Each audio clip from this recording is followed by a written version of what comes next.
At dahil medyo lamig-lamig yung panahon, mainit na kahit umuulan-ulan, pumasok tayo dito sa malapit na mall sa atin, dito sa Chongfu.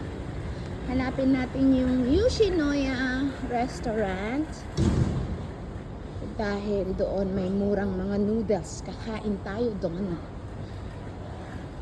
Ang daming mga paninda ngayon, kaya nga lang budget yung wala. Baka naman Meta, pansinin mo na ako kahit ang papangit ng video ko. Dito tayo dumaan. Para hindi na natin hawakan yung door, yung glass door. Okay, pasok na tayo mga kainday. Ito na nga, kaya tayo ng escalator. Yan yung view pababa. Nag-i-stow sila ng mga boat nila. Magtitinda sila dahil holiday today. So, ayan. Paakyat na tayo. Hanapin natin yung Yoshinoya, ang murang restaurant na may mga noodles. Ayan. Paakyat na tayo.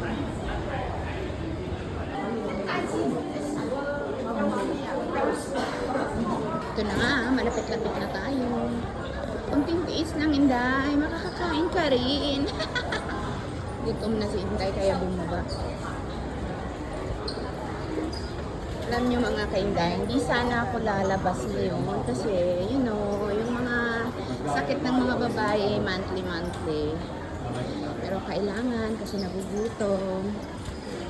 Ayan na, dito yung way papunta sa hinahanap natin Yoshinoya. Ayan, akyat tayo ulit sa isa pang escalator kasi nasa 3rd floor siya. Ayan, tingnan natin. Oh, Inday, may malaking ibon. Kaya may malaking ibon na sign na yan kasi may park dito na ang daming ibon.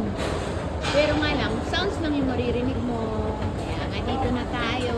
Sige, lakad lang straight. Makakarating din tayo sa Paruraunan. Kalma ka lang, bulate. Yan na nga, nag-open na yung mga palaruan dito. Kasi na, 10:20 na. Ayan. Selfie check. Ayan, ganyan si Inday. Medyo maluwag. Kasi nga, pumayat na siya. Aura-aura. Oh, sige.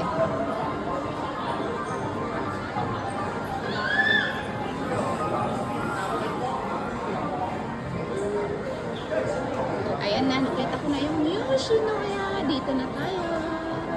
Kaya syempre, piliin natin yung English kasi hindi natin maintindihan kung ano yung mga sinasabi nila non-members. Okay, dine in. Dito tayo sa mga noodles. Ayan, mga mura lang naman. Nakaset na yan. Pero ang problema, nakalimutan kong mag-top up. Wala pala ang laman yung octopus ko. Saglit lang mga kainday. Ayan na mga kainday, pwede pala magbayad doon sa counter. Okay, update ko kayo.